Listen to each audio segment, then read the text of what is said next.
दूसरे दिन की कथा, तीसरे दिन की कथा, चौथे दिन की कथा, पांचवें दिन की कथा, छठे दिन की कथा, सातवें दिन की कथा। सातवें दिन की कथा होते ही वहां पर साक्षात परम पिता परमेश्वर भगवान विष्णु प्रकट होते। ज्ञान और वैराग्य को उनकी यौवन अवस्था देते हैं। उसके बाद भक्ति से पूछते हैं, भक्ति से पूछते हैं कि क्या वर मांगना चाहती हो। भक्ति ने कहा मुझे एक वचन दीजिए। कैसा वचन? कि मैं आपको जहां भी बुलाऊंगी,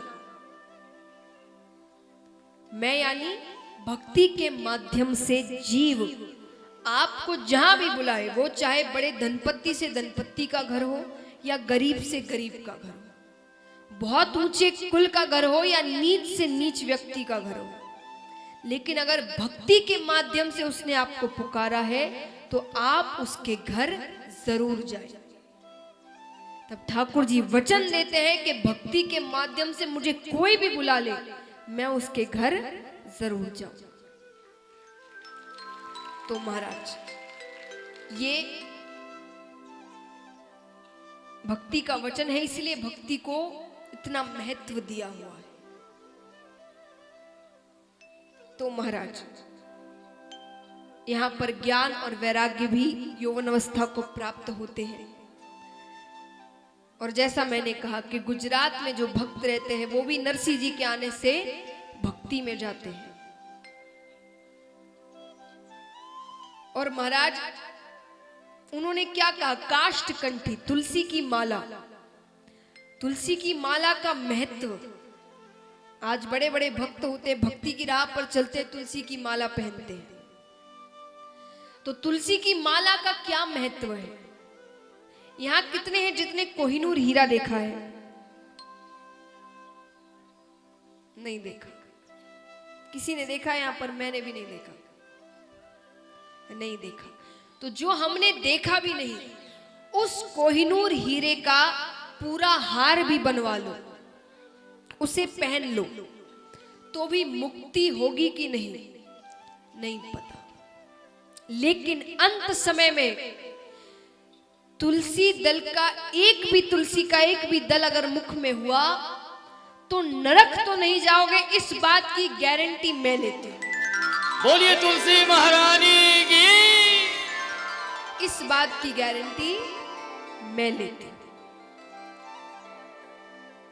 ये महिमा है तुलसी जी की। रसखान जी को कितने भक्त यहां जानते हैं?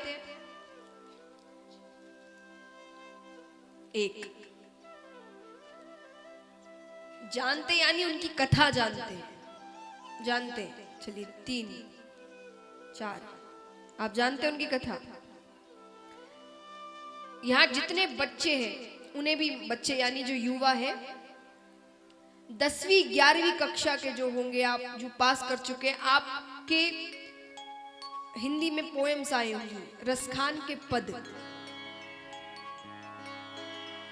10वीं 11वीं कक्षा में आते हैं। ये रसखान के पद कृष्ण जी के पद होते हैं, वो कविताएं होती है, उनका नाम होता है रसखान के पद। वही रसखान जी है। आइए, बड़े कम भक्त हैं जो उनकी कथा जानते हैं। उनकी कथा मैं आपको पहले बताती हूं, क्योंकि ज्ञानी के साथ हम क्यों रहते हैं, उससे ज्ञान मिलता है कि नहीं? ज्ञानी के साथ रहो, थोड़ा बहुत ज्ञान हमें भी मिलता है। कलाकार के साथ रहो, थोड़ी बहुत कला हमें भी मिल जाती है। वैसे ही भक्तों का चरित्र सुनने से थोड़ी बहुत भक्ति हमें भी आती है। तो महाराज रसखान जी, नाम से आप समझ गए हैं वे कौन है? रसखान। तो रसखान जी की एक आदत थी, जो यहाँ कितने पुरुष होंगे उनकी भी आदत होगी। पुरुषों की खास करके आदत होती है कि वो काम से पहले या काम के बाद कोई ना कोई पान सुपारी की दुकान पर रुकते होंगे या चाय की दुकान पर रुकते हैं, जहाँ कुछ मित्र मिलते हैं, बातें करते हैं, फिर अपने अपने घर जाते हैं या काम पर जाते हैं। किसी ना किसी की आदत होती है ऐसी। तो रसखान जी की आदत थी कि वो एक पान की दुकान पर जाते थे। काम से पहले पान खाते और फिर काम पर जाते। रोज की तरह उस दिन भी वे आए सुबह के समय। अब यहाँ पान वाले ने अपनी दुकान थोड़ी ठीक ठाक की थी, नई बनाई थी, और उसने वहां पर ठाकुर जी के बाल रूप की एक तस्वीर लगाई थी। बाल रूप यानी छोटे से ठाकुर जी, लड्डू गोपाल। अब यहाँ नई दुकान है तो रसखान जी दुकान देख रहे हैं, अच्छी लग रही है। देखते देखते ध्यान उस तस्वीर पर जाता है। इतना सुंदर बालक, कौन है ये? मोर मुकुट, घुंघराले बाल, इतनी बड़ी बड़ी आंखें, इतना मासूम सा चेहरा। देखते देखते नजर पैरों पर पड़ती है। अरे इतना प्यारा सा बालक है, दिखने में इतना कोमल और मासूम लग रहा है, इसके माता पिता ने इसके पैरों में जूतियां नहीं पहनाई। ये जमीन पर पैर रखेगा और कांटे चुभ जाएंगे। पान वाले से कहते, अरे सुनो, ये जो बालक है ना जिसकी तस्वीर तुमने लगाई है, इसके माता पिता से कहना कि इसके पैरों में जूतियां पहना। अब सुबह सुबह का समय था, बोनी नहीं हुई थी ठीक से, पैसे नहीं आए थे। पान वाला कहता है कि इतना ही है तो आप ही बना कर ले आइए। ठीक है, उस दिन तो रसखान जी चले जाते हैं। दूसरे दिन फिर सुबह के समय उसी दुकान पर आते हैं, हाथ में दो छोटी छोटी जूतियां लेकर। आकर कहते, अरे सुनो, मैं जूतियां लेकर आ गया और तुमसे देने को नहीं कहूंगा, तुम मुझे बता दो बस ये बालक कहां रहता है, मैं ही पहुंचा दूंगा। उसने कहा, ये वृंदावन में रहता है और इसका नाम है श्याम। अब रसखान जी पूरे वृंदावन में घूम रहे हैं और सबसे केवल एक ही बात पूछ रहे हैं, क्या?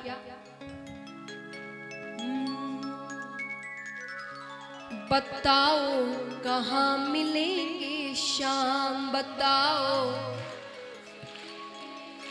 बताओ कहाँ मिलेंगे श्याम, बताओ श्याम। चरण पादुका लेकर सबसे चरण पादुका लेकर सबसे पूछ रहे रसखान, बताओ कहाँ मिलेंगे श्याम, बताओ कहाँ मिलेंगे श्याम, बताओ कहाँ मिलेंगे श्याम, बताओ कहाँ मिलेंगे श्याम। चरण पादुका लेकर सबसे चरण पादुका लेकर सबसे पूछ रहे रसखान, बताओ कहाँ मिलेंगे श्याम, बताओ कहाँ मिलेंगे श्याम, बताओ कहाँ मिलेंगे श्याम। हाँ बताओ कहाँ मिलेंगे श्याम।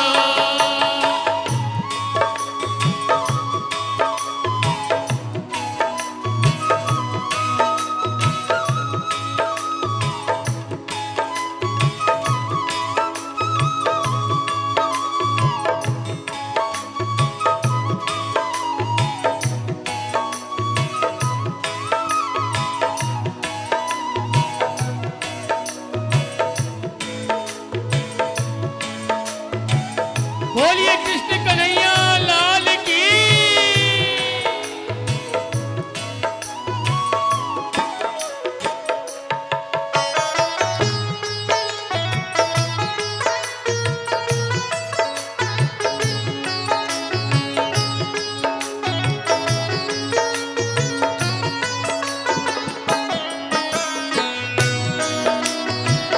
राधे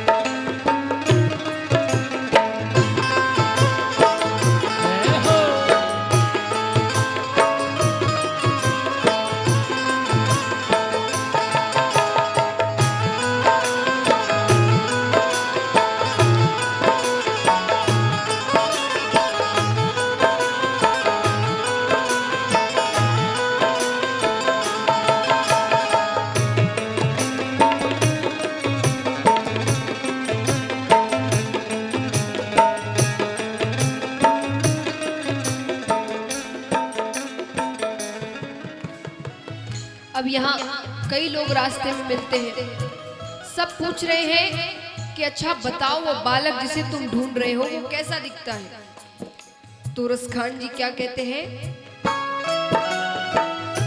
वो नन्हा सा बालक है, सांवली सी सूरत है, वो नन्हा सा बालक है, सांवली सी सूरत है, बाल घुंघराले उसके पहनता मोर मुकुट है, बाल घुंघराले उसके पहनता मोर मुकुट है, नैना उसके कजरारे, हाथ नन्हे से प्यारे, नैना उसके कजरारे, हाथ नन्हे से प्यारे, बड़े दिलकश है नजारे, बड़े दिलकश है नजारे, बड़े दिलकश है नजारे, बड़े दिलकश है नजारे,